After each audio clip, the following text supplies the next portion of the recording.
네. 반갑습니다. 지난주에 그 양승훈 목사님께서 에스와티니와 관련해서 사랑만이 영원하다라는 말씀을 나눠주셨어요. 그리고 그 이전, 제가 2주 전에 설교를 했는데요. 그 2주 전에 했던 설교의 주제는 광야, 그리고 들짐승이라는 그 두 가지 주제로 말씀을 나눴습니다. 그냥 2주 전의 말씀, 다시 간단하게 리뷰해 보도록 하겠습니다. 광야 어떤 공간이죠? 예수님이 시험 받으시던 광야, 인간이 생존하기에 적합하지 않은 천박한 땅입니다. 그런데 그 구약 성경에서는 그 광야에서 메시아가 사역을 시작하신다고 예언을 하십니다. 그리고 그 광야는 아브라함과 다윗과 모세와 같은 하나님의 사람들을 빚어가는 공간, 창조의 공간이었습니다. 우리가 살아가는 현실도 때로는 광야와 같고, 그래서 사방이 벽으로 둘러싸인 것처럼 그렇게 느껴지지만, 그 광야에서 우리는 다른 것을 의지할 게 아니라 하나님의 인도하심에 순종하며 하루하루를 살아야 한다고 말씀을 드렸습니다. 그리고 13절에 예수님이 들짐승과 함께 있었다라는 표현을 예로 들면서, 그 들짐승은 예수님을 위협하던 들짐승이 아니라 예수님과 평화로운 공존을 이루던 동물이라고 말씀드렸습니다.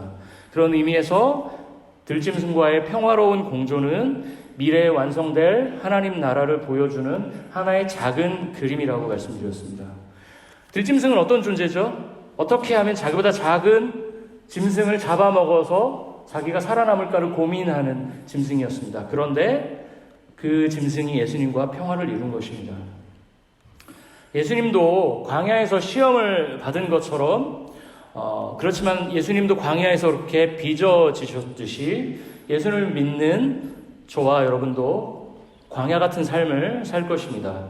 그러나 예수께서 들짐승과 화해한 것처럼 예수를 믿는 여러분과 저도 결국에는 장차 도래할 하나님 나라에 살 거라고 말씀드렸습니다. 그게 우리의 희망이라고 말씀드렸습니다. 이게 2주 전의 말씀이고요. 오늘 본문은 마가복음 전체의 주제 구절과 같은 아주 중요한 말씀입니다. 마가복음을 다 중요한 말씀이지만 16장까지가 다 중요한 말씀이지만 딱 두 구절만 골라라 그러면 오늘 1장 14절 15절, 그 중에서도 한 구절만 골라라 그러면 1장 15절, 마가복음 1장 15절 말씀, 이 말씀을 저는 고를 것 같습니다. 그리고 대다수의 신약학자들은 마가복음으로 박사학위 하고 논문한 분들은 다 1장 15절을 고릅니다. 그만큼 오늘 말씀이, 오늘 설교가 굉장히 중요한 본문입니다. 일주일 동안 너무 힘들게 살고 오셔서 피곤하시겠지만 이 시간만큼은 우리가 함께 집중하고 같이 말씀을 나누었으면 좋겠습니다. 14절 15절 같이 한번 한 목소리로 읽어보도록 하겠습니다. 시작. 요한이 잡힌 후 예수께서 갈릴리에 오셔서 하나님의 복음을 전파하여 이르시되 때가 찼고 하나님의 나라가 가까이 왔으니 회개하고 복음을 믿으라 하시더라. 세례 요한이 잡혔습니다. 예수님이 오시는 것을 예비하던 세례 요한의 역할은 이제 끝났습니다. 예수님께서 본격적으로 자신의 가르침을 드러내기 시작하셨습니다. 예수님이 전파하신 것은 무엇이었을까요? 복음입니다. 복음은 여러분들이 익히 아시는 것처럼 헬라어로는 유한겔리온입니다. 유한겔리온이라는 단어는 기본적으로 당시 로마 황제가 태어났거나 로마 황제가 전쟁에서 승리했을 때 쓰이던 단어입니다.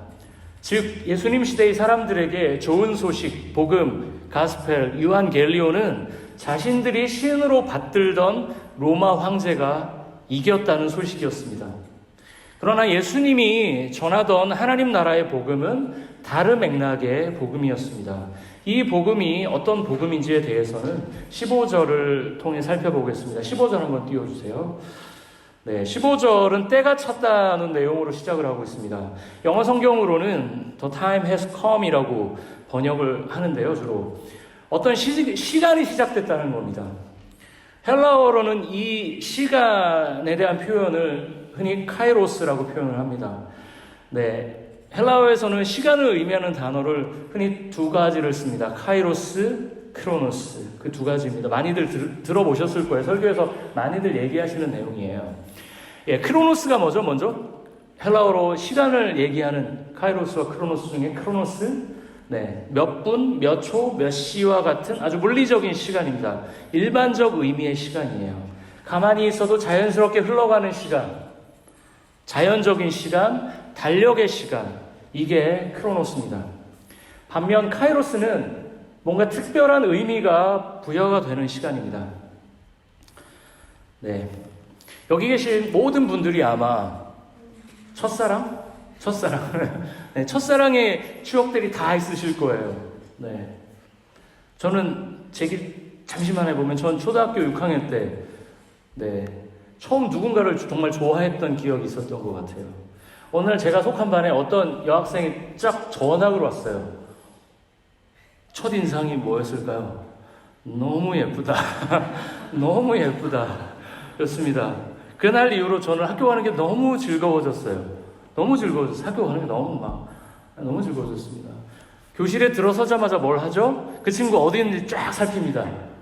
저기 있구나. 그러면 한참을 쳐다봐요. 그리고 기회가 되면 가서 말도 걸고, 그럼 우리 반에 소문이 쫙 났습니다. 성관이가 이렇게 좋아하는 거네. 이렇게 소문이 쫙 났습니다. 근데 저는 초등학교 6학년 때부터 저희 세계관은 그러거나 말거나 했던 것 같습니다. 계속 좋아하고 막 그랬습니다. 또 사주고 막 그랬었던 것 같습니다. 네, 저에게 그 친구를 처음 대면한 시간은 크로노스의 시간이었을까요? 카이로스의 시간이었을까요? 예, 카이로스의 시간이죠. 특별한 시간이에요. 인생에 아주 중요한, 지금도 그래서 12살 때의 기억을 아직도 하고 있으니까 얼굴도 아직 기억이 나요. 저는. 네, 아주 인상적인 기억이죠. 카이로스의 시간이었습니다. 제가 설교를 준비하면서 제 인생을 시간으로 따져봤습니다. 1시간, 2시간, 60분, 그 1시간으로 따져봤을 때 몇 시간쯤 됐을까요? 정확하진 않지만 39만 8,616시간. 제가 40대 중반인데요. 39만 8,616시간이나 살았더라고요. 엄청 많이 살았더라고요. 3만 9천 시간인 줄 알았어요. 제가 계산을 잘못했겠지. 39만, 거의 40만 시간을 제가 살았더라고요. 야, 인생이 정말 길구나라고 느꼈는데요. 그 40만 시간 중에 크로노스의 시간들이 쭉 흐르다가 어떤 카이로스의 시간들이 한 번씩 딱 있어요. 어떤 시간일까요? 네, 와이프가 들을 거기 때문에 와이프를 만나서 결혼했던 시간. 네, 도화를 만났던, 유화를 만났던, 예수님을 인격적으로 만났던 시간들, 저에게 특별한 시간이었어요. 카이로스의 시간이었어요. 그런 의미에서 제 인생에서 카이로스의 시간은 특별한 누군가를 만났던 시간이었습니다. 여러분도 아마 그런 시간들이 있으셨을 거예요. 오늘 본문을 보면 때가 찼다라는 표현이 나오거든요. 하나님의 특별한 카이로스의 시간이 짠 하고 시작되고 있다는 얘기예요. 그 시간은 어떤 시간입니까? 구약성경 이사야와 말라기에서 너에게 메시아가 임할 거다라고 예언되던 메시아의 시간이었습니다. 그 시간이 어떤 시간입니까? 어떤 때입니까? 구약성경을 통해 이스라엘 민족이라는 한 민족, 특정한 장소, 특정한 사람에게만 하나님의 영이 부어지던 그 역사가 그 하나님의 영이 만민에게 부어지기 시작하는 아주 특별한 시간이 시작되고 있습니다. 그 시간은 어떤 시간입니까? 세상의 권세를 쥐고 흔들던 사탄의 죽음의 권세가 한풀 꺾이기 시작했습니다. 예수를 통해 영원한 하나님 나라 생명의 길이 열리는 희망의 시간이었습니다. 하나님은 역사 속에서 별 볼 일 없는 이스라엘이 지금 유태인들 세계 경제를 잡고 있다 여러 가지 유대인에 대한 이렇게 이런 뉴스들이 있는데 사실 그렇게 대단한 민족이 아니었습니다. 별 볼 일 없는 민족이었습니다. 네, 그렇지만 역사 속에서 하나님은 1차적으로 이스라엘이라는 이 별 볼 일 없는 나라를 선택하셨습니다. 그 백성들을 열방의 제자로 삼으셔서 하나님 자신의 뜻을 이스라엘 백성들에게 1차적으로 보이셨어요. 그런 의미에서 이스라엘 백성들은 어떻게 보면 특별한 은혜를 입은 것입니다.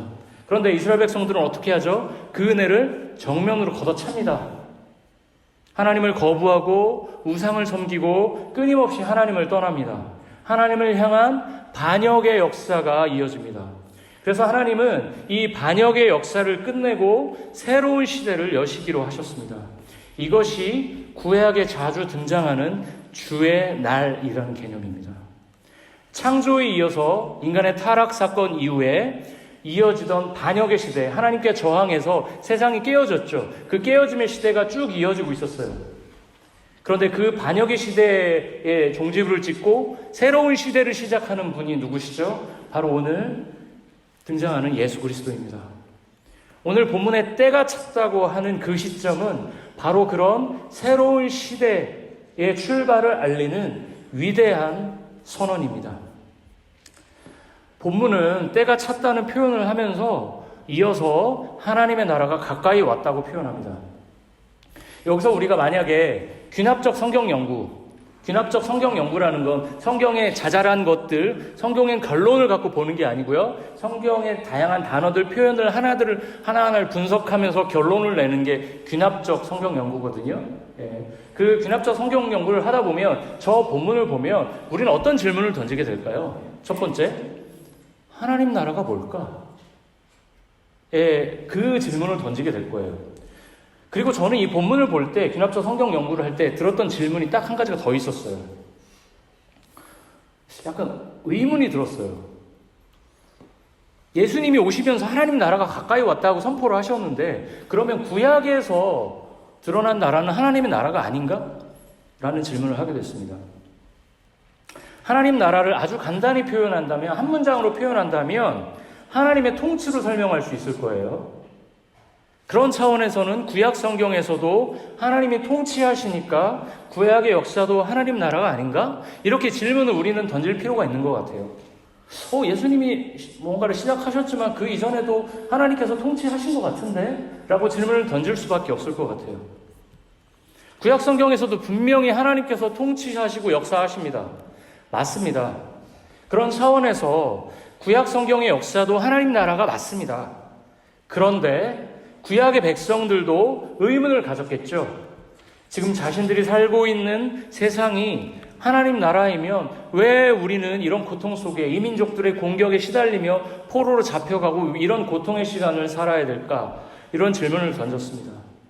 그래서 구약에서 줄곧 강조하는 하나님 나라 사상, 하나님 나라라는 표현은 구약엔 거의 나오진 않아요. 근데 사상적으로 비슷한 개념이 있는 거죠. 그 하나님 나라 사상은 그래서 장차 이스라엘에 임할 메시아와 연결이 됩니다. 왜냐하면 자신들이 살고 있는 세상이 지금 현재적으로 너무 고통스러우니까 메시아를 기다릴 수밖에 없는 거예요. 이스라엘 역사는 그렇게 고통스러웠어요. 하나님께서는 아브라함이라는 자신들의 조상을 선택하셨고 모세를 통해 자신들을 출애굽시키셨는데 우리는 이게 뭐야? 사는 게 이게 뭐야? 노예로 살고 끌려가고 매맞고 폭행당하고 죽임을 당하고 성적으로 학대당하고 이게 하나님이 선택하신 백성들의 삶이냐? 라고 자조적으로 이 이스라엘 백성들은 질문을 던지게 됩니다. 그래서 이스라엘 백성들은 장차 자신들을 구원할 메시아를 늘 기다립니다.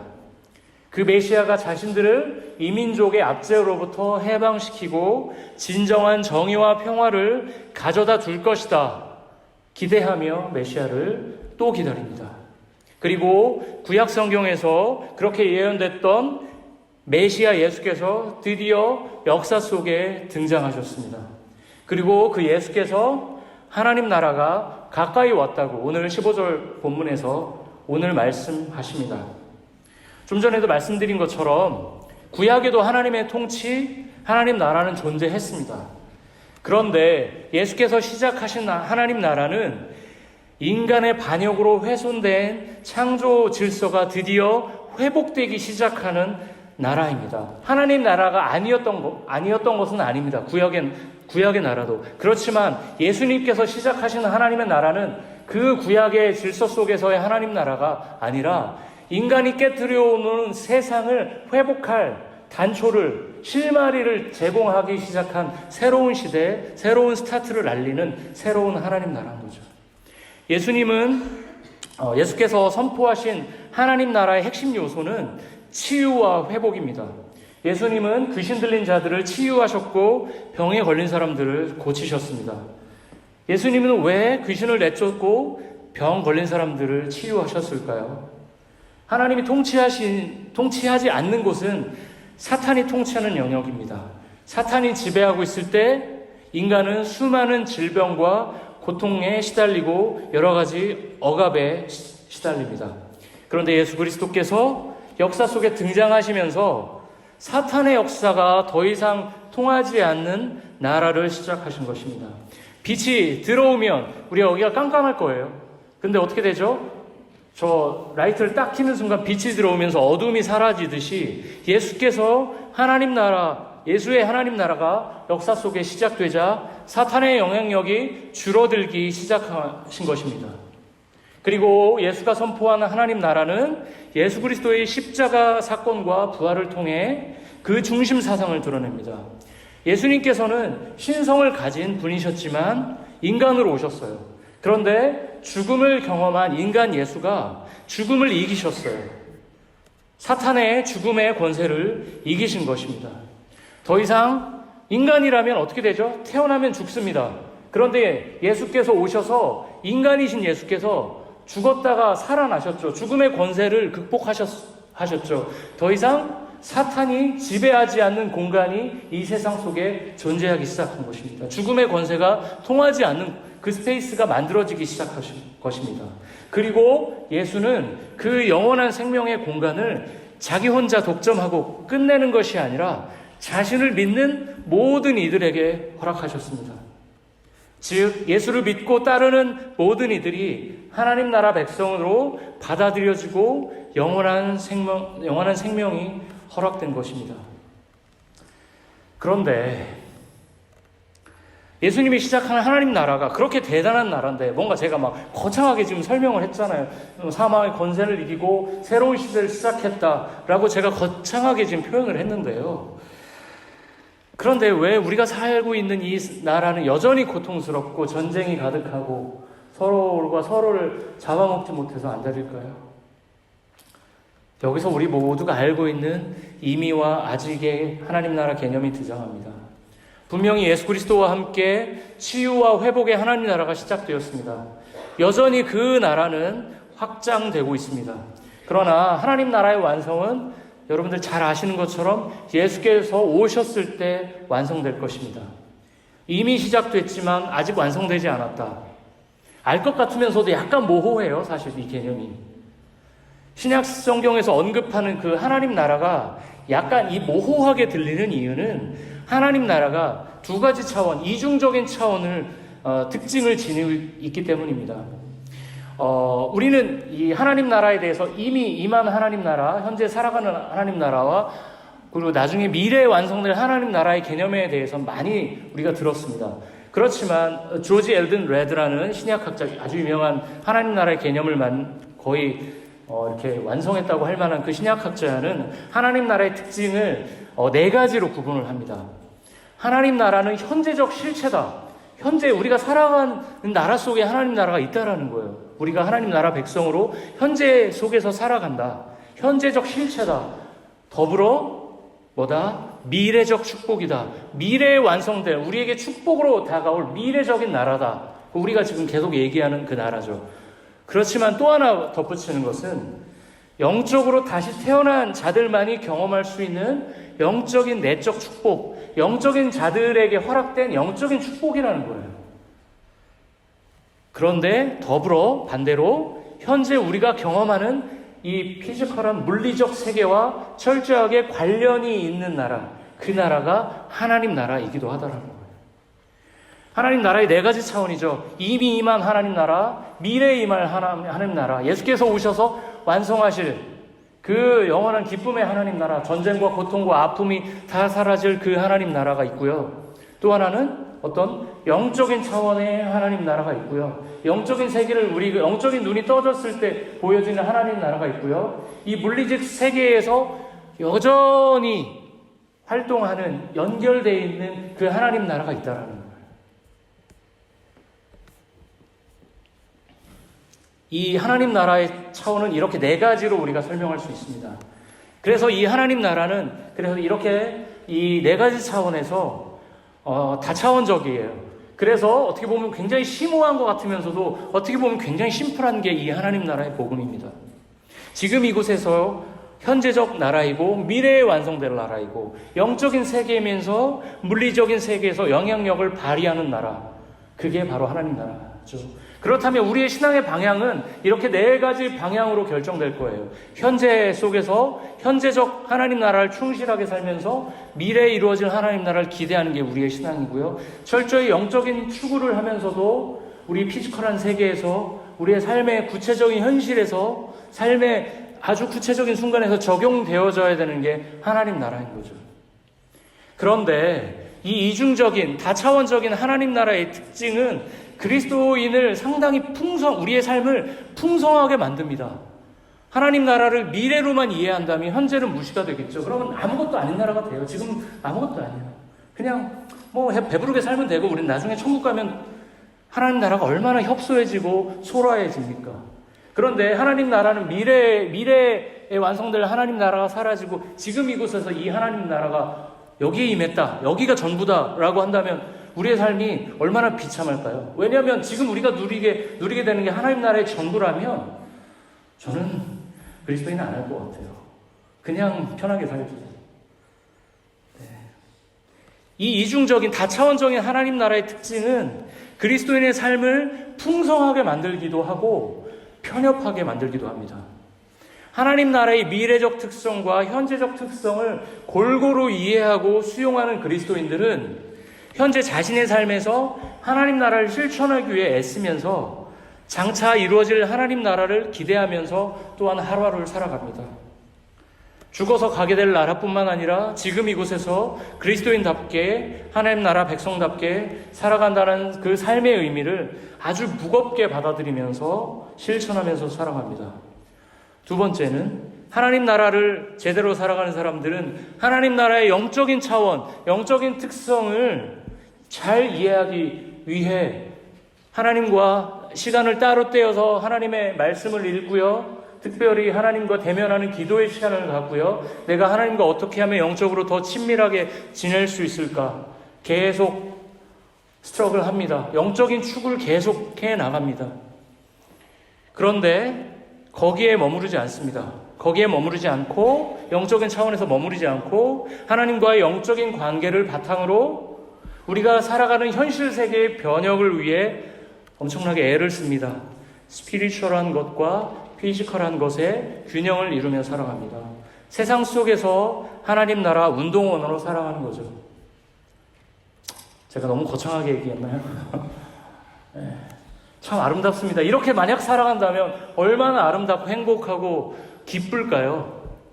미래에 이루어질 하나님 나라를 꿈꾸면서 현재에서 그 하나님 나라를 살아가는 그 기쁨을 누리고 영적인 차원에서 하나님을 경험하면서 또 나의 삶을 통해서 이웃들을 정말 피지컬하게 잘 섬기고 우리의 몸을 잘 가꾸고 크리에이션 케어를 하면서 살아가는 것, 이 모든 것들이 균형을 이루면 얼마나 행복할까요? 얼마나 가슴이 벅찰까요? 하루하루가 행복할까요? 그런데 세상에 교회는 참 많고 그리스도인들은 참 많은 것 같은데 왜 교회는 점점 세상에서 무시를 당하고 복음은 기쁜 소식이 아니라 세상에서 후진 소식으로 대우를 받고 있을까요? 그것은 먼저 믿은 우리들이 이 하나님 나라의 풍성한 의미를 자기 방식대로 축소해서 이해하고 믿고 살아가기 때문입니다. 또한 많은 설교자들이 복음이 가진 급진성을 생략하고 복음의 달콤한 부분만 설교했기 때문이기도 합니다. 제가 오늘 설교 제목을 회색지대를 살아가는 사람들이라고 붙였습니다. 현재 우리가 경험하는 하나님 나라는 어떻게 보면 회색지대입니다. 회색은 어떤 색깔 두 가지를 섞으면 회색이 되죠? 네, 검정색과 흰색이죠. 검정색과 흰색이 만나면 회색이 됩니다. 우리가 지금 살아가는 하나님 나라는 예수께서 치유와 회복을 선보이시면서 우리에게 영원한 승리를 약속하신 나라입니다. 그렇지만 여전히 사탄의 영향력이 여전히 상당한 나라입니다. 우리는 이 두 나라가 공존하는 회색지대를 살아가는 사람들입니다. 예수께서 우리들의 생전에 살아있을 동안에 오시지 않는다라면 우리는 죽을 때까지 이 회색 지대에서 살아갈 것입니다. 회색. 참 모호한 색깔이에요. 아이들한테, 유아가 저한테 그런 질문 많이 합니다. 아빠는 무슨 색깔 좋아해? 그러면, 아빠는 무슨 파란색 좋아해. 근데 그런 질문 할 때 여러분 회색이라고 답하신 분 계세요, 혹시? 회색? 선호하는 색깔 아니죠. 모호한 색깔이에요. 하얀색도 아니고, 검정색도 아니고. 네. 그런데 그게 지금 우리가 살아가고 있는 하나님 나라 백성으로 살아가는 삶의 정체성입니다. 하나님 나라 백성이면서 여전히 사탄이 영향력을 갖고 있는 땅에 발을 디디고 살아가는 그 삶, 그게 바로 회색 지대를 살아가는 우리들의 삶입니다. 참 괴로워요, 이 삶이. 솔직히 기쁠 때도 있지만 너무 괴로워요. 하나님의 은혜를 경험할 때는 세상을 다 뒤집어 놓을 것 같아요. 아까 찬양 이것이 나의 간증이요 너무 은혜스럽잖아요. 오늘 무슨 찬양인도 해주셨지만 제가 예전에 찬양인도 잘하신다라는 그 명불허전이었다라는 얘기를 많이 들어서 언제 해주시려나. 근데 너무 제가 부탁드리고 안 하고 있었는데요. 찬양을 하면서 이것이 나의 간증이요. 하나님 나라에 간 것 같아요. 승천하는 것 같아요. 근데 어떨 때는 내가 그리스도인 맞나? 싶을 정도로 한심해지기도 합니다. 그게 우리의 회색적인 정체성입니다. 그런 우리들에게 오늘 예수님께서는 회개하고 복음을 믿으라고 말씀하십니다. 여기서 회개라는 표현의 헬라어 단어는 메타노이어라고 합니다. 이 메타노이어, 회개라는 단어의 의미는 뭔가를 후회하거나 아쉽게 생각한다. 회개, 내가 그때 기도했어야 되는데, 그때 내가 공부했어야 되는데. 이게 회개가 아닙니다. 이거는 그냥 후회입니다. 후회. 여기서 쓰인 메타노이어, 회개는 삶의 방향이 이렇게 가다가 완전히 돌아서는 것. 그게 회개입니다. 즉 우리가 예수님을 만나면서 우리의 삶의 방향이 전격적으로 전환되는 것. 그게 회개입니다. 내가 세상의 주인으로 내가 마음먹은 대로, 내 생각대로, 내가 살고 싶은 대로 자기중심적으로 살던 세상에서 예수님을 나의 주인으로 하나님 나라의 방식대로 살겠다고 하는 우리의 삶의 방향을 전환하는 것. 그게 바로 회개입니다. 우리가 예수를 믿는다는 것은 예수가 우리를 위해 돌아가셨다는 것을 지적으로 동의하는 것에 멈추지 않습니다. 사망의 권세에서 결국 하나님과 영원히 헤어져서 다시 돌아올 수 없는 우리들을 위해 새로운 생명을 허락하시고 영원히 하나님 나라 백성으로 살 수 있게 길을 열어주신 분이 바로 예수 그리스도입니다. 그 예수 그리스도를 크라이스트와 로드로, 구원자와 주인으로 믿는 것은 삶의 방향이 총체적으로 주님께 전환되는 사건입니다. 그런 의미에서 회심은 단순히 지적 동의나 감정적 변화, 시원하게 눈물 한번 흘리고 끝나는 것에서 끝나지 않습니다. 삶의 방향이 바뀌는 겁니다. 알렌 크레이더라는 학자가 쓴 회심의 변질이라는 책이 있습니다. 네, 교회 다니셨던 분들은 읽어보신 분들도 꽤 계실 거예요. 얇은 책입니다. 나중에 저희는 주빌리 교회 성도분들 함께 다 읽어봤으면 좋겠습니다. 아주 얇아요. 그래서 어렵지 않습니다. 그 책이 어떤 책이냐면 그 책은 교회 역사를 통해서 초기 교회의 성도들이 믿었던 회심의 어떤 방식이 어떻게 역사 속에서 바뀌어 왔는지, 변질되어 왔는지를 역사적으로 다룬 책입니다. 그 알렌 크라이더에 따르면 이 사람은 학문적으로도 굉장히 뛰어난, 하버드에서 PhD까지 한 굉장히 뛰어난 학자인데요. 저자에 따르면 초대교회는 신자가 되기 굉장히 어려웠다고 합니다. 아주 까다롭고 불친절한 절차를 거쳐야 했습니다. 예를 들어 그 사람이 내가 공동체에 속하겠다, 내가 세례를 받기 원한다, 내가 예수를 믿는 그리스도인이다 라고 아무리 자기가 얘기를 해도 교회에서는 그 사람이 가난한 자를 돌보는지, 병든 자를 방문하는지, 나그네를 대접하는지, 원수를 용서하는지를 체크했습니다. 시간도 꽤 걸렸습니다. 3년 동안 성경과 신앙, 교리, 문답을 받았습니다. 교회 문턱이 굉장히 높았습니다. 이건 어떻게 보면 아예 믿지 말라는 거, 이거 믿지 말라는 거 아닌가? 읽다가 너무 심한 거 아니야? 저 그런 생각이 들었습니다. 이렇게 예수 믿는 게 힘들면 누가 믿을까 싶을 정도로 엄격했습니다. 그리스도인이 된다는 것은 당시 맥락으로는 사회적으로 왕따가 되기도 하고 돈과 권력에서 멀어지고 관계는 단절되고 어떻게 보면 목숨까지 내놔야 하는 처지로 몰리기도 했습니다. 초기 교회에서 예수를 믿는다는 것은 십자가에서 죽으신 예수의 제자가 된다는 거죠. 그것은 보네퍼의 말처럼 예수를 믿는다는 것은 와서 죽으라고 부르신 거라고 보네포가 그렇게 얘기했거든요. 그런 맥락 정도의 어떤 회심의 과정을 거쳤다라는 거예요. 초기 교회 성도들은.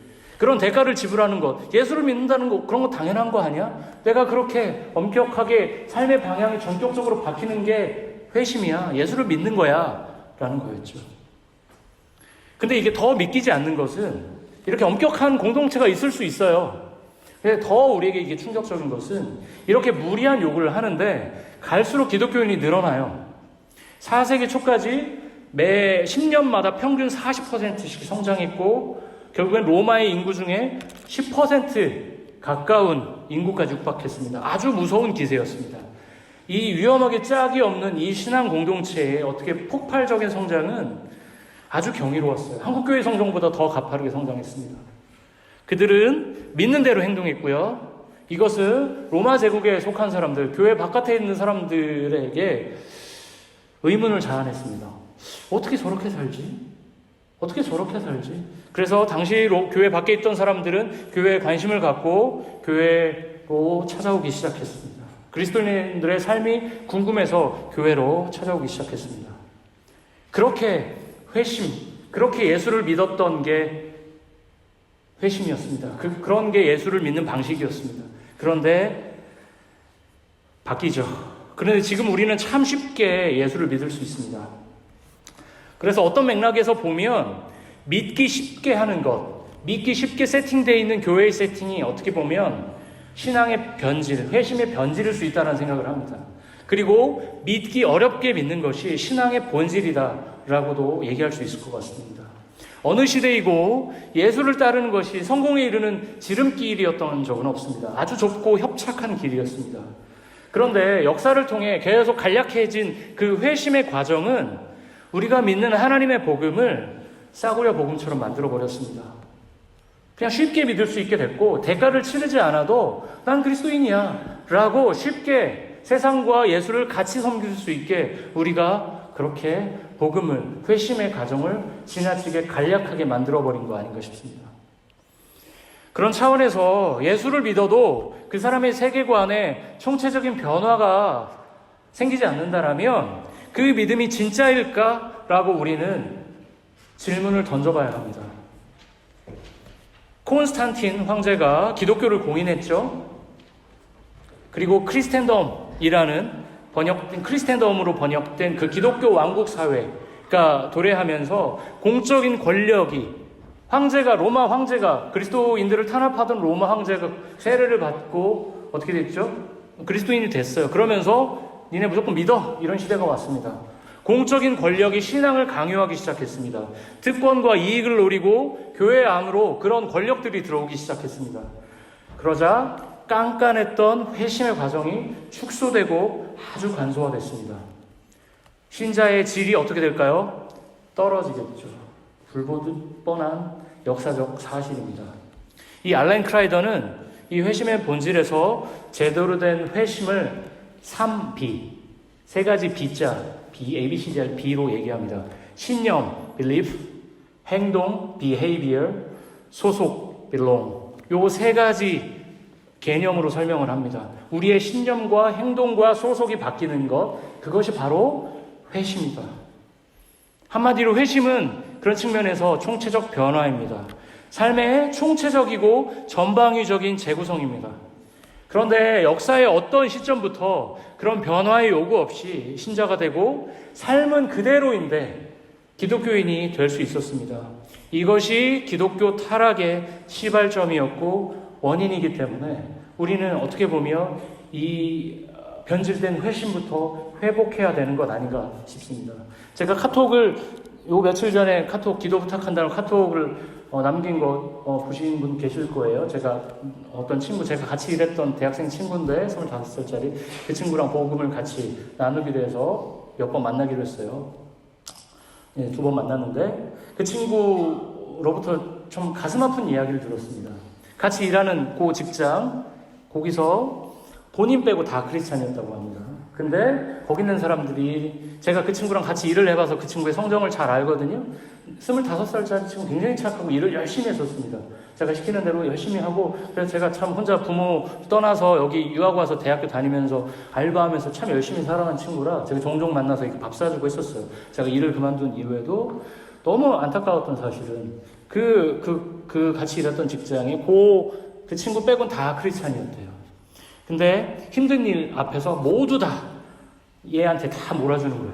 25살짜리 젊은 남자이니까 네가 기운 좋으니까 네가 해. 네가 젊으니까 네가. 그리고 교묘하게 이 친구를 이용하고 또 이용하고 그러면서 자기들끼리 우리가 죄인이지 이런 얘기들을 계속 한답니다. 그 이전에 기독교에 대한 반감이 없었대요. 근데 거기서 한 1년 6개월을 일하면서 와, 기독교가 이런 것인가. 제가 그 친구에게 복음을 전하려고 만났는데 너무 가슴이 아팠습니다. 왜 그럴까요? 이게 왜 그럴까요? 오늘 설교 내용이죠.